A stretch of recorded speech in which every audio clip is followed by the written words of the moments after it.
Kandahar Province, Afghanistan, March 23, 2018, 0600 hours.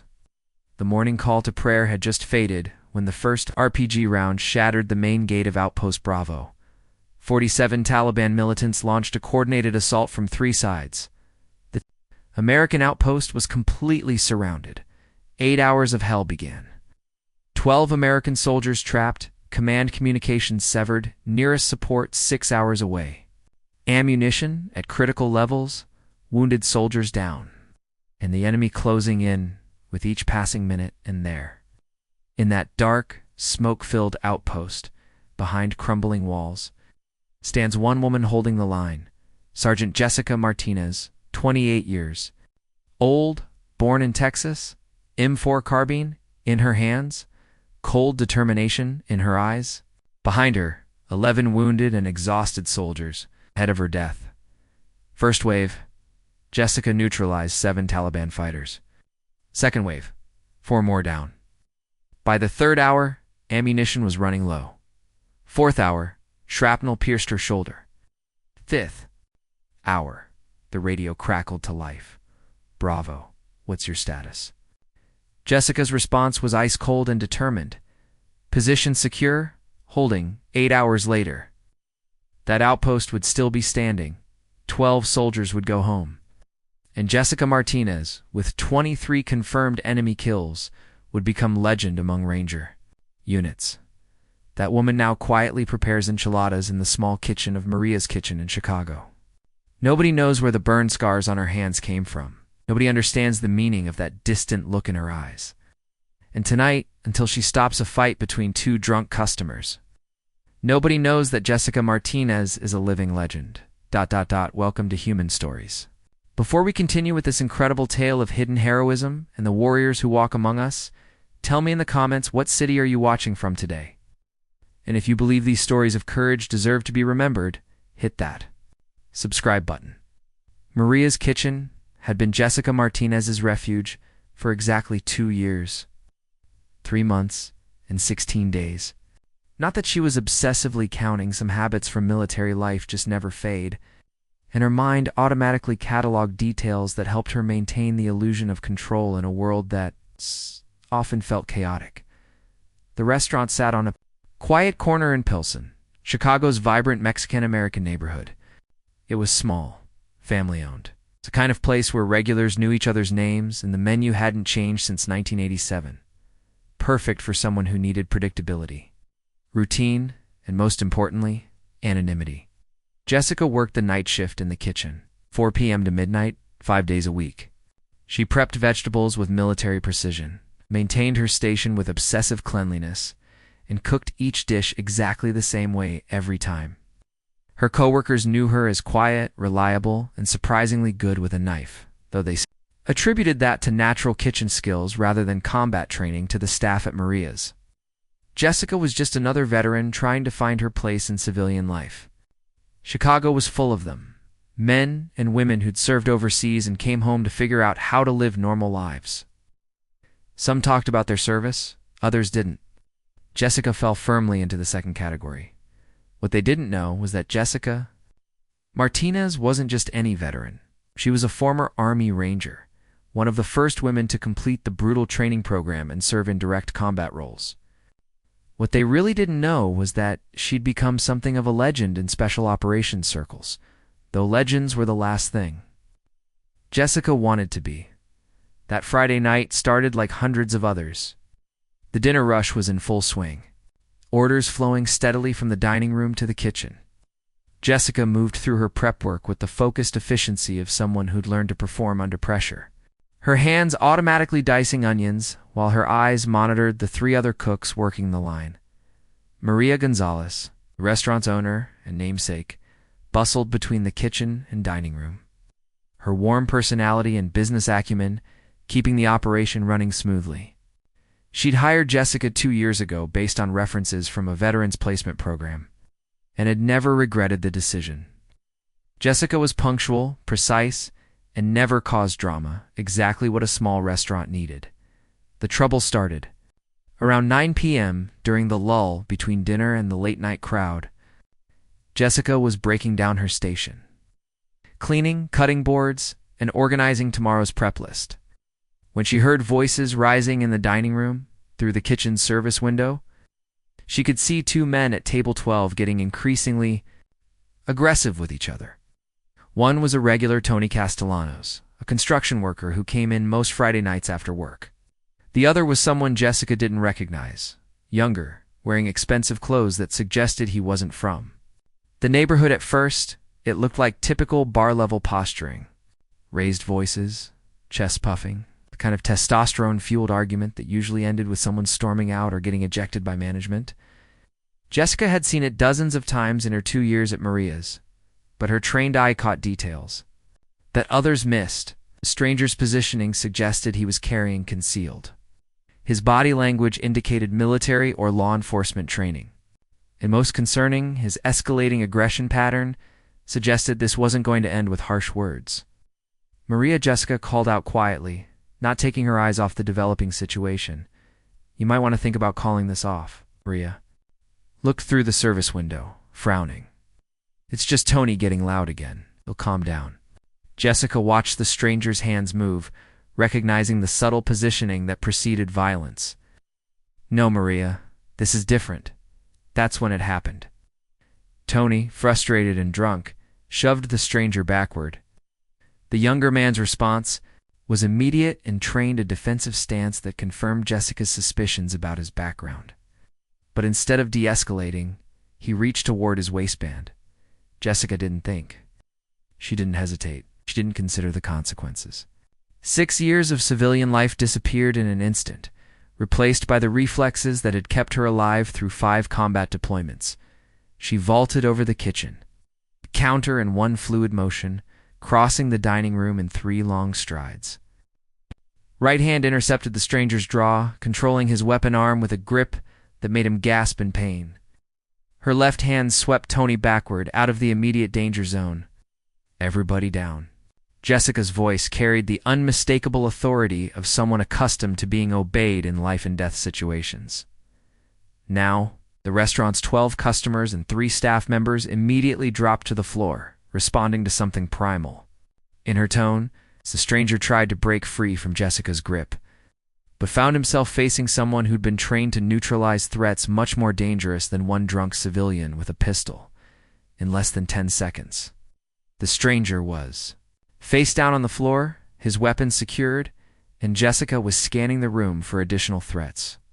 Her movements were precise, professional, it's automatic, the response of someone who'd done this many times before in much more dangerous circumstances.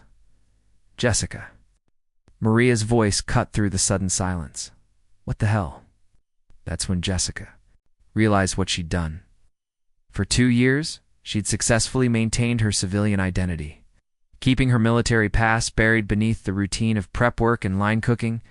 In 10 seconds, she'd blown her cover completely. She looked around. The restaurant had a dozen faces staring at her in shock, confusion, and no small amount of fear. These weren't enemy combatants or fellow soldiers. They were customers and coworkers who'd just watched their quiet kitchen cook transform into something they didn't recognize. I'm sorry," Jessica said, her voice returning to its normal register. "I saw him going for a weapon, and I just—" "That was not normal," said Carmen, one of the waitresses, her voice shaking. "Jessica, what the hell was that?" Before Jessica could answer, the stranger on the floor spoke up, his face pressed against the linoleum. "That? Jesus Christ, lady, where did you learn to move like that?" Jessica looked down at him, still maintaining pressure on his weapon arm. "Who are you?" "Detective Rodriguez, CPD," he gasped. "Off duty. That asshole," he gestured toward Tony with his free hand, was threatening. "My girlfriend." I was trying to defuse the situation. Jessica's tactical assessment shifted immediately. She'd misread the situation. The detective had been reaching for his badge, not drawing to escalate. The threat she'd perceived wasn't real. Asterisk, "Show me your badge," she said, though she didn't release his arm. Rodriguez carefully reached into his jacket and produced his police identification. Jessica examined it, confirmed its authenticity, and slowly released her grip. I apologize, Detective, she said, helping him to his feet. I misunderstood the situation. Rodriguez rubbed his arm, studying Jessica with new interest. Lady, I've been a cop for 12 years. What you just did, it wasn't self-defense class moves. That was professional. The entire restaurant was still silent, everyone processing what they'd witnessed. Maria approached cautiously, like she was seeing Jessica for the first time. Asterisk, Jessica. Honey, I need you to explain what just happened. Jessica looked around the room at faces she'd grown comfortable with over 2 years. These people had become her civilian family, her anchor to normal life, and now she'd shattered the illusion that had allowed her to hide among them. I used to be in the army, she said quietly. Army, repeated Carlos, one of the line cooks. Like regular army? Jessica hesitated, then made a decision. If her cover was blown anyway, she might as well tell the truth. Rangers, she said. 75th Ranger Regiment. 5 deployments, mostly Afghanistan. Detective Rodriguez's expression changed completely. You're a ranger? Like actual ranger school? Jessica nodded. That explains the moves, Rodriguez said with genuine respect. Ma'am, I've worked with rangers before, what you just did. That was textbook threat neutralization. Tony, who'd been sitting on the floor looking confused, finally spoke up. Wait, Jessica's a soldier? Was a soldier, Jessica corrected. I've been out for 6 years. Maria was staring at her like she was seeing a completely different person. Jessica, honey, why didn't you ever tell us? That was the question Jessica had been dreading for 2 years. How do you explain to civilians that you'd hidden your military service because you were tired of being treated like either a hero or a victim? How do you tell people that sometimes you just wanted to dice onions and flip tortillas without anyone asking about your deployments or thanking you for your service? Because I wanted to be normal, she said simply.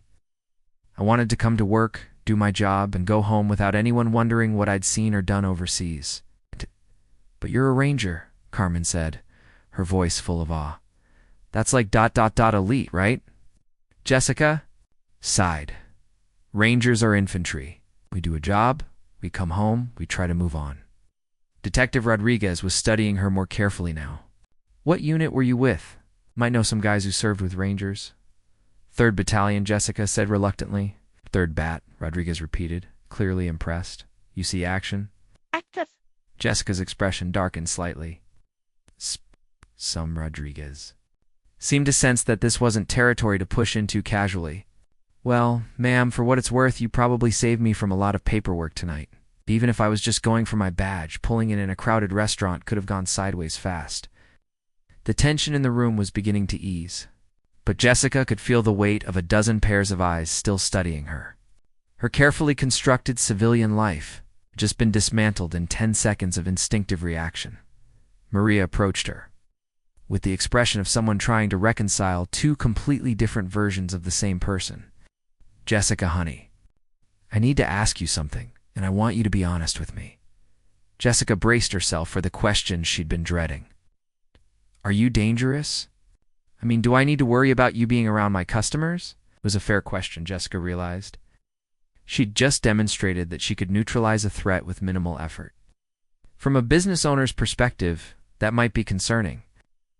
Maria, Jessica said firmly, what you saw tonight. That only happens when I perceive a real threat to innocent people. I don't start fights. I end them. But how do I know the difference between what you think is a threat and what's just Friday night drama? Jessica considered the question carefully, because for the past 2 years, there have been plenty of Friday night dramas in here. Tonight was the first time I've moved. Detective Rodriguez spoke up. Ma'am, if I may, what your employee just did probably prevented a situation that could have ended very badly. Even if I was just reaching for my badge, tensions were high enough that someone could have gotten hurt. She read the situation, assessed the threat level, and neutralized it with minimal force. That's exactly what Rangers are trained to do. Maria looked between Jessica and the detective, clearly struggling with how to process this information. Jessica, she said finally, I've known you for 2 years. You've been nothing but reliable, honest, and professional. If you say tonight was different, I believe you." Jessica felt a wave of relief that surprised her with its intensity. She'd been prepared to lose her job, her refuge, her carefully constructed civilian identity. Instead, Maria was choosing to trust her. But Maria continued, "I think we need to talk about this, about your service, about what it means, about why you felt like you couldn't tell us." Over the next hour, as the restaurant emptied and the staff cleaned up, Jessica found herself sharing pieces of her story that she'd kept buried for 6 years. Not the classified details, not the combat reports, but the human parts. What it was like to be one of the first women in the Rangers. How it felt to serve in combat zones. Why she'd chosen to leave the army. "So why did you get out?" asked Carmen, who'd been listening with fascination. "If you were so good at it?" Jessica was quiet for a long moment. "'Cause being good at war doesn't mean you're good at peace.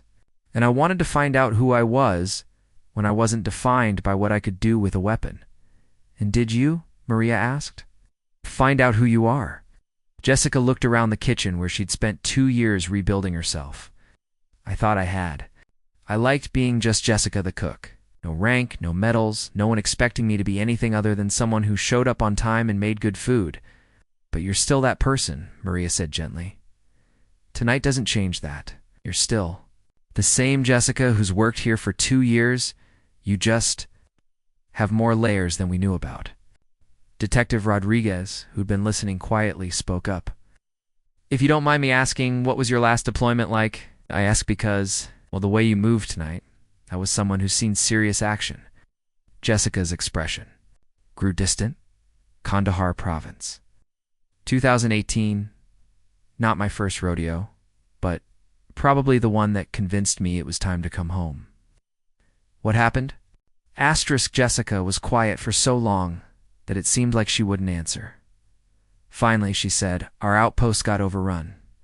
Taliban hit us from 3 sides, cut our communications, pinned us down for 8 hours. 12 of us total, and I was the senior. NCO, when our lieutenant got hit in the first hour." She paused, clearly reliving the memory. "For 8 hours, it was just us.